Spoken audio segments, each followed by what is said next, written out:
Danes so v hotelu City v Mariboru podelili letošnja priznanja in nagrade Horus v okviru projekta Slovenska nagrada za družbeno odgovornost. Nagrade in priznanja že 9. leto zapored izstopajočim družbeno odgovornim podjetjem podeljujeta Inštitut za razvoj družbene odgovornosti in Slovensko društvo za odnose z javnostmi s številnimi podpornimi partnerji. Sama nagrada jim pomaga skozi vprašalnik ustvarjati v bistvu strategijo, analizirati stanje in izboljšati procese, ki jih imajo v zvezi s tem. Vemo, da pri družbeni odgovornosti moraš povezati različne deležnike, različne skupine znotraj podjetja in izven njega se ukvarjati tako z družbo kot z okoljem, torej naravo, in seveda skrbeti za dobro poslovanje v podjetju, za zaposlene, za odnose z dobavitelji, kupci in tako naprej. Družbena odgovornost se pri podjetju najbolj pozna pri odnosu do kapitala. Največji kapital podjetja namreč niso finance. Pravijo, da so zaposleni največji kapital podjetja. Kdor ima dobre odnose z zaposlenimi, mu tudi v podjetju gre dobro. Ni pa to dovolj, ne? Treba imeti tudi dobre odnose s kupci, z dobavitelji, pošteno ravnati v vseh procesih, tudi v odnosu do okolja, do prihodnjih generacij, zato je tudi trajnostni razvoj. In seveda do družbe kot takšne. Sponzorstva in donacije niso dovolj. Treba je vlagati v vse odnose z vsemi deležniki enakovredno.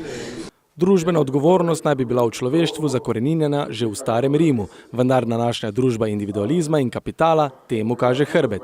Četudi raziskave kažejo, da je človeški potencial več kot 60% deležnik uspešnosti podjetja. Če pogledamo Slovenijo, smo imeli kapital, banke so imele denar, nismo imeli pa ljudi, ki bi posojena sredstva odgovorno porabili, jih vložili za dodatna sredstva, ali so jih izkoristili za osebno bogatenje, ali so pa jih slabo vlagali in zaradi tega smo potem imeli na celotni državi posledice, pa tudi ti ostali, ki živijo, ne morejo v družbi, ki ni uspešna, biti sami po sebi uspešni, tudi če so gmotno poskrbljeni. Država bi se torej na napakah morala učiti in veliko bolj odločno spodbujati podjetniško družbeno odgovornost. Država Slovenija, vlada dr. Mira Cerarja bo po vrsto let prizadevanj civilne družbe, gospodarstva pripravila v sodelovanju z obema deležnikoma nacionalno strategijo spodbujanja razvoja družbene odgovornosti. To je ključen dokument, ki bi ga naša država tudi na podlagi evropske direktive morala imeti že od leta 2012. Se pravi, da skupaj kot družba po vseh sektorjih pogledamo, kako bomo razvijali družbeno odgovornost. Državni vrh se s problematiko torej ukvarja, vendar z velikim zaostankom. Družba pa nujno potrebuje korenite spremembe, saj je naša brezbrižnost na koncu lahko pogubna. Res je, da je današnja ekonomija obrnjena v to individualnost, v najbolj grobo obliko kapitalizma in grabljene denarja k sebi, ampak veste, pred nekaj dnevi smo poslušali poročila z Jadranske obale, kjer je Jugo prinesel neskončne količine smeti na čudovite jadranske plaže. Naj bo to odgovor, zakaj bo to potrebno. Še dobro, da iz sivega povprečja štrli vedno več družbeno odgovornih posameznikov in podjetij, ki podjetje vidijo kot priložnost, svojo pozicijo pa kot poslanstvo.